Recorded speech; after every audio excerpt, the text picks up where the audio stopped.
बनाने का जो सही तरीका है वो तवे के ऊपर ही उसको धीरे धीरे सेकना चाहिए, हल्का सा करारा बनाना चाहिए, तब जाके रोटी पूरी तरह से पकती है।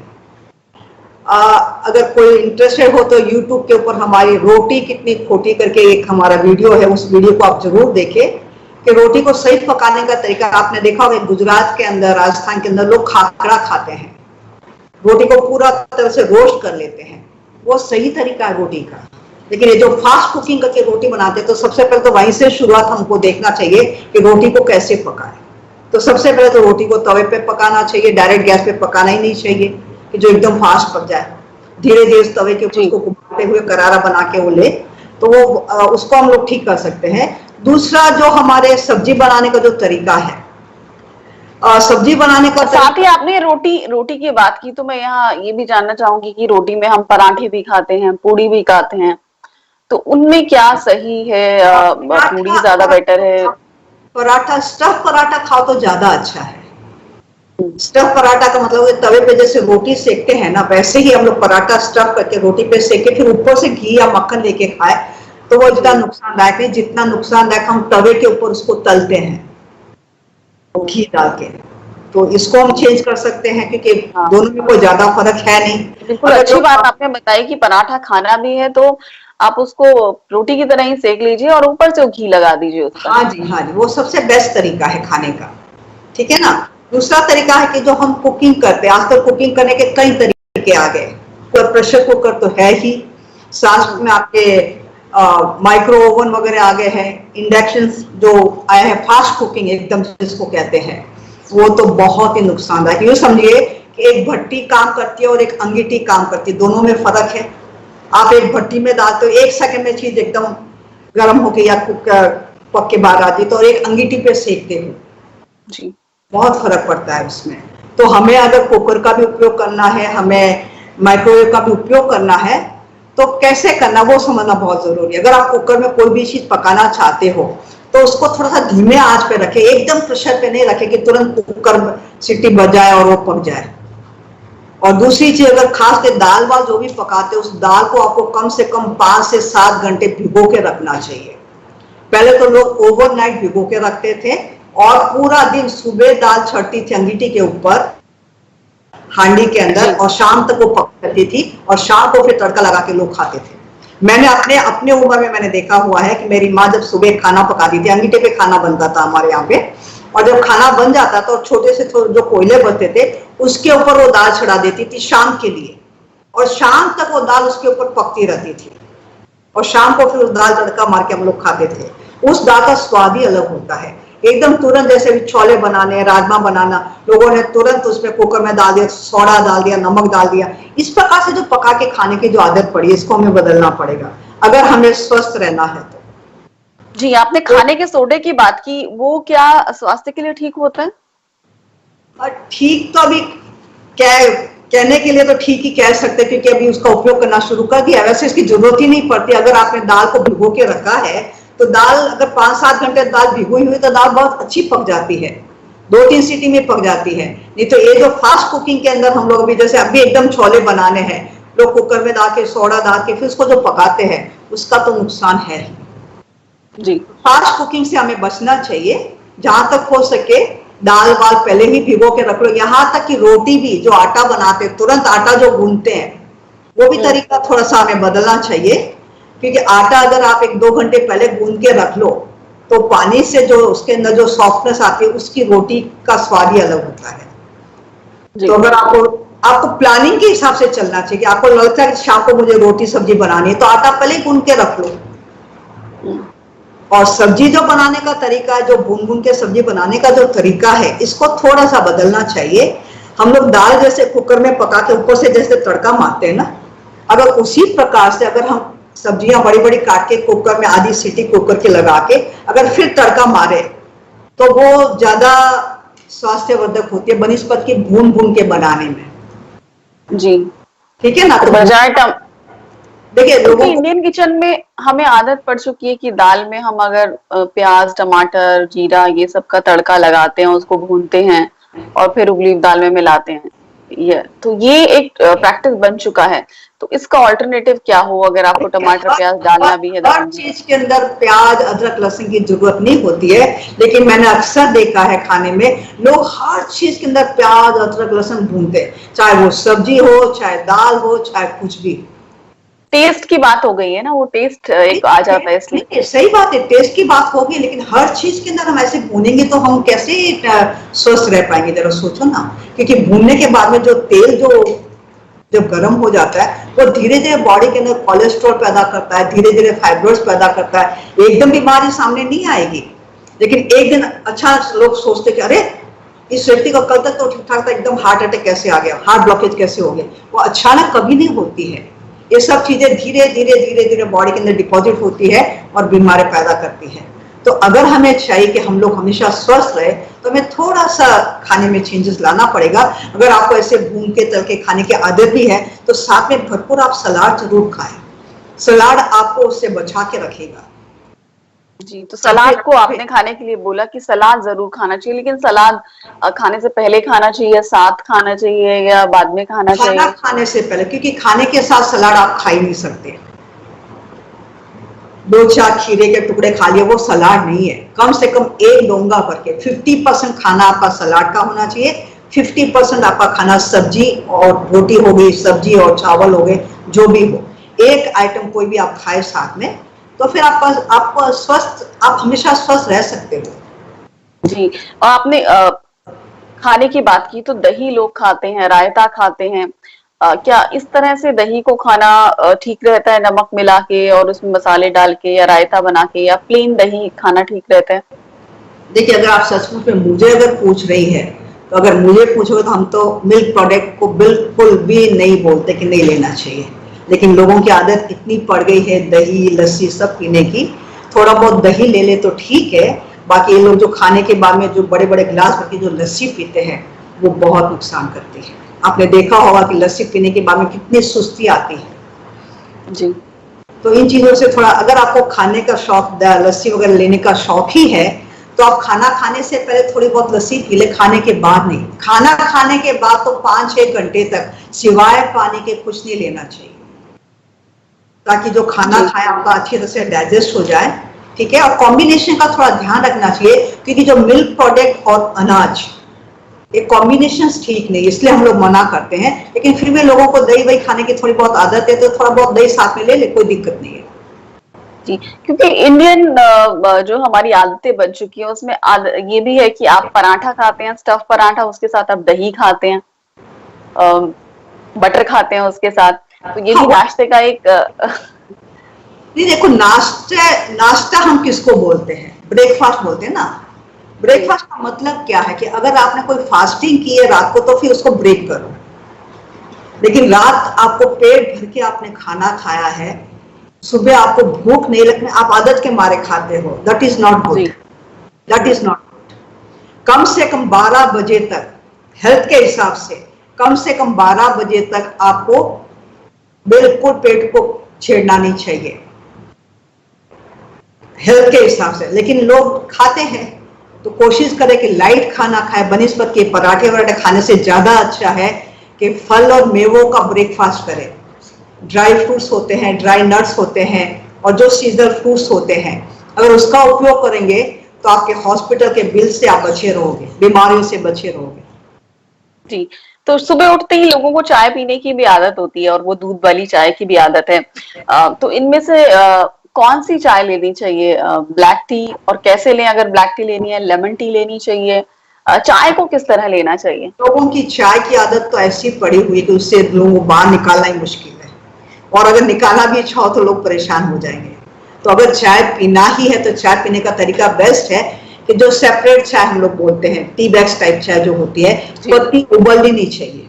पहली चीज, अगर आप पानी को उबाल दो चीनी डाल के, और फिर गैस बंद करके पत्ती डाल के 2 मिनट छोड़ दो, और पत्ती जब नीचे बैठ जाती है फिर वो डिकाशन ले लो।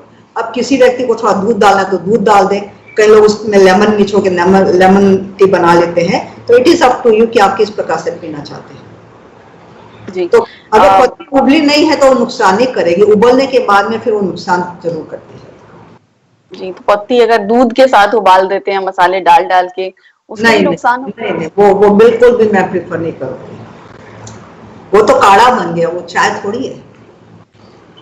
मसाला चाय पीते हैं लोग दूध डाल के और नाश्ते में से पहले या सुबह उठकर, क्या उसके नुकसान है? बिल्कुल बिल्कुल बिल्कुल, देखिए इस बात से आप बच ही नहीं सकते ना, कोई भी चीज के, चाय जब उबल जाती है तो लीवर के ऊपर बोझ पड़ता है, उसका एसिडिक बन जाती है, वो एसिडिटी पैदा करती है बॉडी के अंदर। जी, तो एसिडिटी पैदा करती है दूध वाली चाय, अगर उसको आपने मसाला डाल के उबाल लिया अगर आपने या काढ़ा दूध के साथ उबाल लिया, उबाला है तो वो 100% एसिडिटी पैदा करेगी आपके ब्लड के अंदर और लीवर को नुकसान पहुंचाएगी। हाँ, आप टी बैग वाली चाय लो, सिंपल चाय लो, कोई दिक्कत नहीं है। और कॉफी से भी लोग दिन की शुरुआत करते हैं। हाँ, साउथ इंडिया में तो लोग देखो कॉफी ही पीते हैं, वहां तो चाय पीने का प्रचलन बहुत कम है, but they take filter coffee. अगर फिल्टर कॉफी आप ले सकते हैं तो बहुत अच्छी बात है, लेकिन अगर कॉफी पीने की भी आदत है, कोशिश करो कॉफी भी इसी तरह से फिल्टर बना के एक बार कोशिश करो पीने की। जी, जो डायरेक्ट हम लोग जी की पत्ती जो उसमें फैड करके फिर वो मिला के जो पीते हैं, दैट इज नॉट गुड। ये सब एसिडिक पैदा करते हैं, एसिडिटी पैदा करते हैं बॉडी के अंदर। ये फिर आपके लीवर को नुकसान पहुंचाएगी कॉफी, अगर आप दूध के साथ उबाल के ले रहे हैं। जब बॉडी में अगर एसिड लेवल बढ़ता है तो वो हर चीज को नुकसान पहुंचाता है, हर पार्ट को नुकसान पहुंचाता है।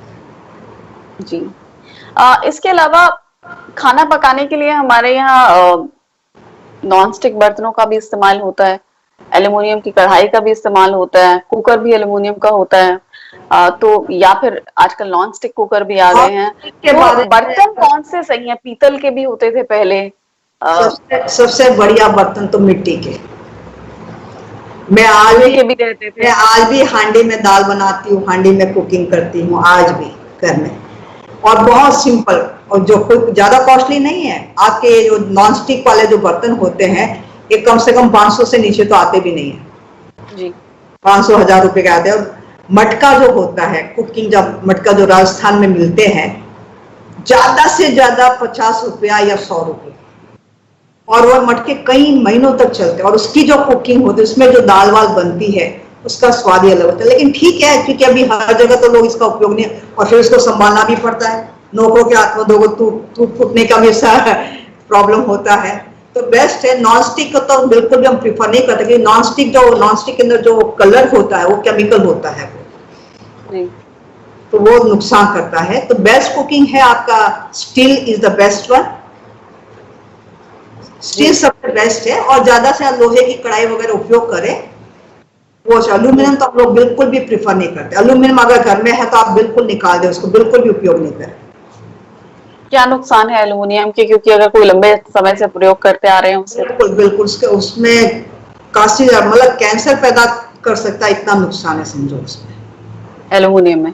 हाँ जी, हाँ जी। तो एल्युमिनियम कार्सिनोजेनिक है और कैंसर। नहीं, लोग ध्यान भी नहीं देते हैं, जब किसी में खाना जब पकाते हैं ना, जो कड़छी जो चलाते हैं या झाड़ा जो भी चलाते हैं, ध्यान नहीं देते उसमें। आपने देखा वो खुदरापन आ जाता है, धीरे धीरे छीलने लगता है, लोगों को पता ही नहीं चलता है। तो थोड़ा सा इन चीजों से बचना चाहिए। तो बेस्ट है स्टील का उपयोग करें, सबसे बेस्ट है। इसके अलावा लोग अब डोसा बना रहे हैं साउथ इंडियन, तो उसमें नॉन स्टिक तवे का इस्तेमाल होता है। बहुत नेचुरल बात है, वो तो थोड़ा सा उपयोग करते ही है ये, बट आजकल नॉन स्टिक भी बहुत अच्छी क्वालिटी के मिल जाते हैं जी। सिरेमिक कोटेड होते हैं या मेन चीज क्या है पूर्णिमा जी, के इन चीजों से ऐसे डर डर के तो जीना बड़ा मुश्किल हो जाएगा। हमें स्वाद भी खाना है, हमें सब कुछ खाना भी है, हमें स्वस्थ भी रहना है, हमें वो टिप्स समझना है। अगर आपको सब कुछ खाना है, आपको समोसे भी खाना है, पकोड़े भी खाना है, इडली भी खानी है, डोसा भी खाना है, सब कुछ खाना है, पराठे भी खाना है, सब कुछ खाना है, लेकिन इस खाने के साथ साथ में अगर आपका बैलेंस फूड रहेगा, जैसे सलाद की मात्रा, फलों की मात्रा अगर आपकी बॉडी में ज्यादा है, तो वो उस चीज को बैलेंस कर देता है, नुकसान से बचाता है आप लोगों को। लेकिन हम लोग सुबह से शाम तक अगर पका हुआ ही खाना खाएंगे तो फिर हम बीमारी से बच नहीं सकते। सुबह आप सैंडविच खा रहे हो, ब्रेड खा रहे हो, पराठे खा रहे हो, दोपहर को भी आप खाना खा रहे हो, शाम को भी आप खाना खा रहे हो, तो फिर आप बीमारी से बच नहीं सकते। इतना अनाज बॉडी के लिए जरूरी नहीं है। जितना ज्यादा अनाज खाते हैं, बॉडी के एसिड लेवल बढ़ते हैं, एसिड के कारण हमारा ब्लड ठीक होने लगता है, और जब ब्लड ठीक होता है तो पूरे बॉडी के पार्ट में ब्लड नहीं पहुंचता, और जिस जी पार्ट में ब्लड नहीं पहुंचेगा वो पार्ट तो डैमेज होने लगता है ना। तो ब्लड की एक जो इंटेंसिटी, जो थिकनेस या जो थिननेस जो होनी चाहिए वो बॉडी में होनी चाहिए, ताकि पूरे बॉडी के अंदर ब्लड सर्कुलेशन हमारा अच्छा चले। इसीलिए हम प्रिफर करते हैं कि जितना ज्यादा खाने में सिंप्लिसिटी होगी, फल सलाद की मात्रा ज्यादा होगी, आपकी ब्लड की क्वालिटी अच्छी रहेगी और आप बीमार कम पड़ोगे। जी, ये बात आपने बहुत महत्वपूर्ण बताई कि ब्लड में थिकनेस बढ़ जाती है इस तरह का आप अगर अनाज ज्यादा खाएंगे या ऐसा खाना खाएंगे जिसमें तेल बहुत है, मसाले बहुत हैं और थिकनेस बहुत है, एसिड क्रिएट करेगा। सबसे बड़ी चीज है पानी, जी क्योंकि फिर अगर पानी भी आपकी बॉडी की मात्रा में अगर बरोबर नहीं है तो वो भी बहुत सारी बीमारियां पैदा करेगी। पानी हमारे बॉडी के सारे केमिकल को बैलेंस करके रखता है। जी ठीक है ना। पानी की आपने बात की, आजकल हम आरओ का पानी बहुत पीते हैं और मटकों का या जो मिट्टी के होते थे मटके, उनका चलन अभी किचन से चला गया है। कुछ लोग जो स्वास्थ्य को लेके काफी सजग हैं वो चला नहीं गया है पूर्णिमा जी, चला गया बोलना गलत शब्द होगा हमारे लिए। चला नहीं गया, लोग थोड़े से आलसी हो गए मैं कहती हूँ, क्योंकि मटका धोना पड़ता है, कौन उसको धोए, कौन उसको भरे, बार बार भरना पड़ता है। आरओ तो चालू किया सीधा पानी आ जाता है। लोग दे वांट इजी जॉब, क्योंकि देखिए हेल्थ के लिए थोड़ी मेहनत तो करनी पड़ती है। आज आप मेरे घर में आके आज आप भी देखोगे तो आपको मैं मटके का ही पानी पिलाऊंगी, और ये मटका मैंने स्पेशली अहमदाबाद से मंगाया है। ये ऑर्गेनिक मटका है, इसकी मिट्टी के अंदर भी सारा आयुर्वेदिक मिला के मिट्टी बनाई गई है और उसके अंदर कॉपर की प्लेट लगाई हुई है। तो मिलते, अगर आप एफर्ट करो तो आपको चीजें मिल जाती हैं। हम एफर्ट करना नहीं चाहते, है ना। जी, तो एफर्ट करने की जरूरत है। अब हेल्थ को लेते हुए लोग जैसे अभी हम चर्चा कर रहे थे कि ब्रेड भी खाते हैं सुबह नाश्ते में, ब्रेड बटर खाई जाती है। एक हमने बाहर की जो हैबिट्स हैं, वेस्टर्न हैबिट्स को अपनाया। हम ब्रेड बटर खा रहे हैं नाश्ते में, या हम शाम को सूप पी रहे हैं उसके साथ ब्रेड खा रहे हैं। मैं आपको बहुत सिंपल बात बता देती हूँ। ब्रेड बनती किससे? मैदे से, जी, है ना। और मैदा हम लोग उपयोग करते हैं लेप बनाने के लिए, चिपकाने के लिए, ठीक है ना। तो जब मैदे के अंदर कोई रफेज नहीं है, सैंडविच खाया जाता है सब्जियां लगा के। हाँ, अब खाने के लिए तो लोगों ने क्या कुछ नहीं ढूंढा, सब कुछ खा लिया। आपको ताजुब होगा, हम लोग एक बार किसी के घर पे खाना खाने गए, हमको बुलाया खाने के लिए, तो उन्होंने एक सब्जी बनाई और उन्होंने पूछा कि ये सब्जी किस चीज की है। तो हमने बोला ये तोरी की होगी, क्योंकि ये तोरी जैसी सब्जी लग रही थी। तो उसने कहा नहीं मैडम, ये तरबूज के छिलके की सब्जी है। अब मसाला डालने के बाद में आपको कुछ भी खिला लो, आपको क्या पता चलेगा? जी, तो सारा खेल मसाले का है ना। तो हमें जी, हाँ जी, हाँ जी। तो मसाले भी तो हमारे लिए हब्स होते हैं, ये औषधि भी होते हैं, इनमें औषधीय गुण भी होते हैं, लेकिन उनका इस्तेमाल कैसे होना चाहिए? देखो ये आयुर्वेदिक, तुमने खुद ने बता दी औषधि है, तो ये औषधि के रूप में उपयोग होना चाहिए, नॉट डेली रूटीन लाइफ में। अब हमने तो उसको पूरा रूटीन लाइफ में लेके आ गए, यहाँ पे थोड़ी सी गड़बड़ी है। लेकिन छोटी इलायची है। हाँ, एनी हाउ देखो क्या है कि अब हम लोग नेचर से इतने दूर आ गए कि अगर जितना भी सोचेंगे ना तो सिवाय स्ट्रेस के कुछ नहीं पड़ता है। अब हम स्वस्थ कैसे रहे, अच्छे कैसे जिए, हमें वो समझना है। तो स्वस्थ जीने के लिए सबसे बेस्ट है, जो भी कुक फूड खाना है जरूर खाइए, लेकिन कुछ चीजें ऐसी है जो हमें वंस इन अ वाइल खानी चाहिए। अगर आप रोज समोसे खाओगे, रोज कचौड़ी खाओगे, रोज सैंडविच खाओगे, तो एक फिर गड़बड़ वाली बात है।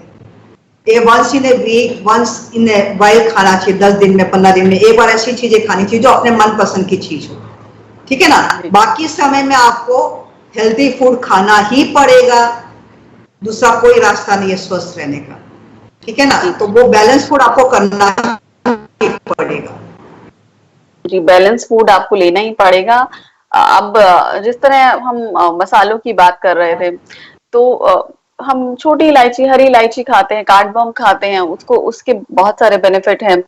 काली बड़ी इलायची जिसे बोलते हैं आम भाषा में, वो हम सब्जियों में डालते हैं, लेकिन कहते हैं उसको पानी में उबाल के पिया जाए तो उसके बेनिफिट अलग हैं। लौंग के अलग फायदे हैं, काली मिर्च के अलग फायदे हैं, इनको अलग अगर औषधि के रूप में हम ले रहे हैं या काढ़ा बना के ले रहे हैं। आजकल जैसे कहा जा रहा है कि अगर आपको इम्यूनिटी बढ़ानी है तो आप काली मिर्च, लौंग, ये सब पानी दालचीनी, ये सब उबाल के पानी पीजिए, ये आपकी इम्यूनिटी अच्छी रहेगी। हाँ जी, देखिए बैठे बैठे इम्यूनिटी कभी नहीं बढ़ती। खाली काढ़ा पी लो, अगर इससे इम्यूनिटी बढ़ जाए तो बढ़ा के देख लो, अच्छी बात है अगर बढ़ जाती है, लेकिन ऐसे नहीं फिर बढ़ती। कैसे बढ़ती है? देखिए आपको ताजी हवा में जाना ही पड़ेगा, अगर इम्यूनिटी बढ़ानी है आपको एक्सरसाइज करनी ही पड़ेगी, आपको पॉजिटिव थॉट लाना ही पड़ेगा, आपको खाने में फल सलाद जो कुदरत ने हमारे लिए बनाया है विदाउट डिस्ट्रैक्शंस आपको लेना ही पड़ेगा, वो आपकी इम्यूनिटी बढ़ा सकता है। जी। बाकी ये हर्ब्स कैसे इम्यूनिटी बढ़ाएंगे जब बताओ ना मुझे।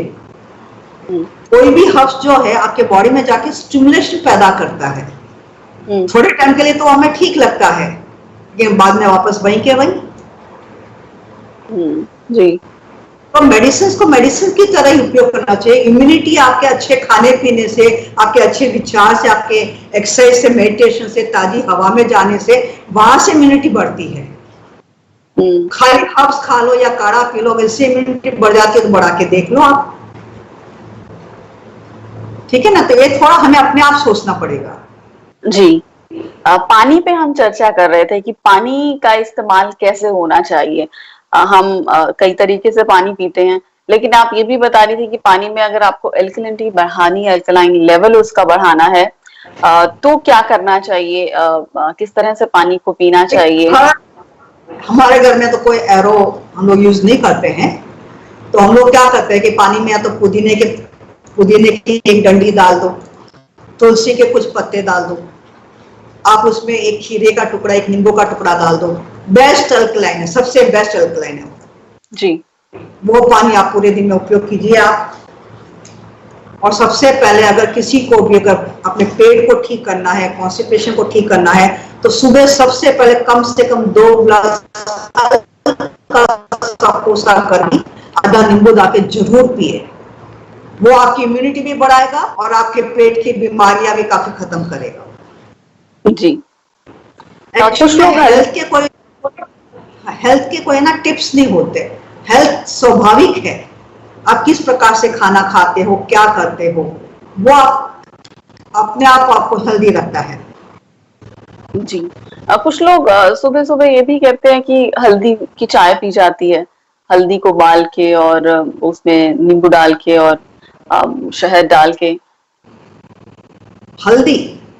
जी, हल्दी इसका सुबह खाली पेट सेवन करना ले सकते, कोई नुकसान नहीं है उसमें, लेकिन हल्दी थोड़ी हड्डियों सी के लिए होती है तो हर बार ज्यादा लेनी भी नहीं चाहिए। जी। तो सिंपल सेफ एंड बेस्ट जो है नींबू का पानी। कई लोग शहद भी डालते हैं, बाकी खाली नींबू का भी पानी पिए तो बेस्ट है। आज की तारीख में जो कोरोना वायरस को लेके जो प्रॉब्लम चल रही है, नींबू इज द बेस्ट। और उससे भी बेस्ट होता है आंवला। अगर आप 2 किलो आंवले को काट के उसका जूस निकाल के बॉटल में डाल के आप फ्रिज में रख लो, रोज सुबह 2 चम्मच आंवले का जूस, शहद आप अपने मिठास के हिसाब से 1 चम्मच 1.5 चम्मच जितना डालना है, और हल्का सा कोसा गर्म पानी। इससे बढ़िया विटामिन सी कोई नहीं जो आपकी इम्यूनिटी को बहुत स्ट्रॉन्ग बना के रखेगा। जी। बहुत स्ट्रॉन्ग बना के रखेगा। तो जिस तरह आपने बताया कि फल सब्जियों का सेवन करें, नींबू का इस्तेमाल करें, इम्यूनिटी बढ़ानी है तो जो एल्यूमिनियम के बर्तन है वो नई किचन में आपके बिल्कुल नहीं होने चाहिए, इनको हटा देना चाहिए। बिल्कुल भी नहीं, बिल्कुल भी नहीं। जी। और नाश्ते में भी आप जिस तरह बता रही हैं कि आपको फल सब्जियां ज्यादा खानी चाहिए, नाश्ते में फ्रूट्स ज्यादा आपकी डाइट में होने चाहिए पूरे दिन में। ब्रेकफास्ट हमेशा अगर फ्रूट्स का आप करेंगे तो बहुत अच्छा रहेगा, और भीगे हुए मेवे, बादाम है, अखरोट है, चिलगोजे है, ये थोड़े से भिगो के, और साथ में जैसे अंजीर है, खुरमानी है, dry fruits and dry nuts थोड़े से भिगो के, आपको भिगो के रख ले। फ्रूट्स, ड्राई फ्रूट्स अलग भिगो के रखे, ड्राई नट्स अलग भिगो के रखे, क्योंकि फ्रूट्स की जो मिठास होती है वो पानी में आ जाए तो पानी भी पी ले। और अगर रेगुलर 1-2 अंजीर खाएंगे तो अंजीर में आयरन भी बहुत अच्छा रहता है, ठीक है। और कॉन्स्टिपेशन के लिए सबसे बेस्ट फूड है अंजीर। जी। खाने में हम डेजर्ट भी लेते हैं, कुछ मीठा भी लेते हैं, और हमारी ईटिंग हैबिट्स ऐसी बन चुकी हैं। कई बार ये भी कहा जाता है कि अगर आपको खाने को पचाना है तो उसके बाद कुछ मीठे में भी लिया जाता है। तो क्या मिठाई, हमारे घर में बनी हुई जो मिठाइयाँ होती हैं, जैसे कि हम हलवा खाते हैं या खीर खाते हैं, उनको किस तरह से सेवन करना चाहिए? क्या फायदे और नुकसान है उनके, या कई तरह की मिठाइयाँ जो घर में बनती हैं?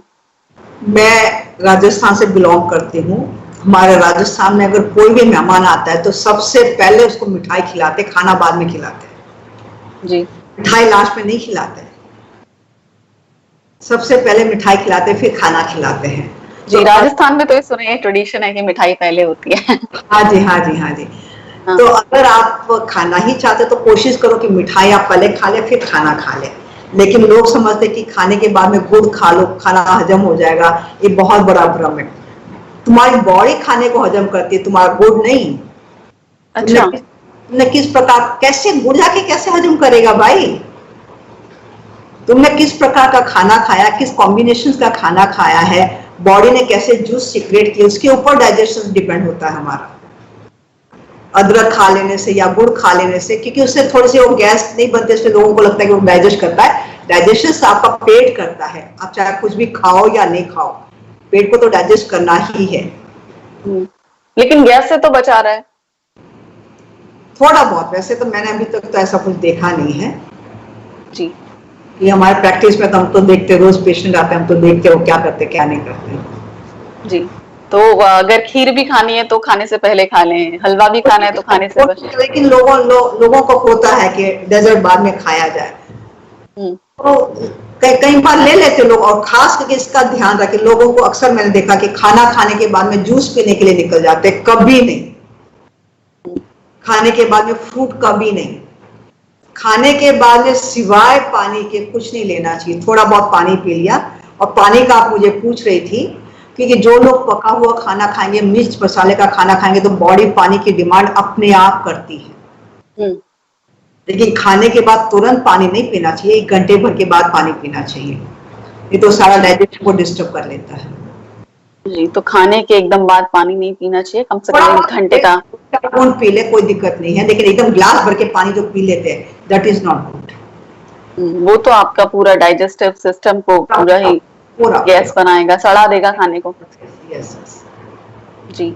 तो आपने बहुत ही महत्वपूर्ण बातें हमें बताई, अपनी किचन को लेके कैसे आपकी हमारी आदतें होनी चाहिए, किस तरह से कुकिंग करें, किस तरह तल भून के ना खाएं, और अगर पराठा ही खाना है तो ऊपर से घी लगा के खाएं, सुबह नाश्ते में फल लें और ड्राई फ्रूट्स लें, और सिर्फ इम्यूनिटी बढ़ाने के लिए सिर्फ डाइट ही काम नहीं करेगी, लेकिन आपको मेडिटेशन भी करनी चाहिए, खुद को शांत भी रखना है, खुली हवा में भी ऑक्सीजन की भी उतनी जरूरत है। कितना भी अच्छा खाना खा ले, आप फल भी खा ले, मेवा भी खा ले, खूब अच्छा खाना खा ले, लेकिन अगर आपका माइंड ठीक नहीं है तो खाना आपको कभी भी हेल्थ नहीं देगा। ठीक है ना? तो इसलिए इसका ध्यान रखें आप लोग। और किचन में बोर्ड लगा लें, my kitchen is a kitchen for health, not for disease. जी, तो अपनी किचन को हेल्थ के लिए बनाएंगे, आपको अच्छा स्वास्थ्य दे, ताकि आपकी बीमारी के लिए जी बिल्कुल, हमें बीमारी के लिए एंजॉय करना है, लेकिन स्वास्थ्य के साथ, बीमारी के साथ। जी, क्योंकि ये जैसे कहा जाता है कि एक अगर आप हेल्दी फूड खा रहे हैं तो जरूरी नहीं है कि वो टेस्टी होगा, और जो टेस्टी फूड खा रहे हैं वो जरूरी नहीं है कि वो आपकी हेल्थ के लिए अच्छा होगा। वैसे यूट्यूब पे अगर आप जाके देखोगे तो मैंने कुछ रेसिपीज डाली है, जैसे नारियल का दूध बनाना, नारियल के दूध की छाछ बनाना, जो बिल्कुल न्यूट्रिशन से भरपूर है, वो कहीं पर भी नुकसान नहीं है। आलमंड मिल्क बनाना, आलमंड मिल्क की कड़ी बनाना। मेरी एक क्लाइंट अमेरिका में रहती है, वो वीगन है, वो उसने कई सालों से कड़ी नहीं खाई थी, क्योंकि वीगन है तो मिल्क प्रोडक्ट का उपयोग ही नहीं करते वो लोग, एनिमल प्रोडक्ट का। तो जब मैं गई थी तो मैंने उसको आलमंड मिल्क की कड़ी बना के खिलाई, वो इतनी खुश हुई, 5-6 साल के बाद उसने कड़ी खाई। तो कुछ रेसिपी मैंने बनाई हुई है, यूट्यूब पे भी डाली है। जी, बहुत बहुत शुक्रिया डॉक्टर सविता शर्मा जी, आपने जो हमें इतनी अहम जानकारी दी और ये बताया कि कैसे हम अपने खुद को हेल्दी रख सकते हैं, अपनी किचन को हेल्दी बना सकते हैं, उसमें से जो भी पके वो हमारे स्वास्थ्य में इजाफा ही करें, हमारी जो हेल्थ है उसको और बढ़ाएगी। ना कि हमें नुकसान करे, और ऐसा कुछ नहीं हमें करना चाहिए जिससे कि हमें बीमारियां लॉन्ग टर्म में मिले। तो बहुत बहुत शुक्रिया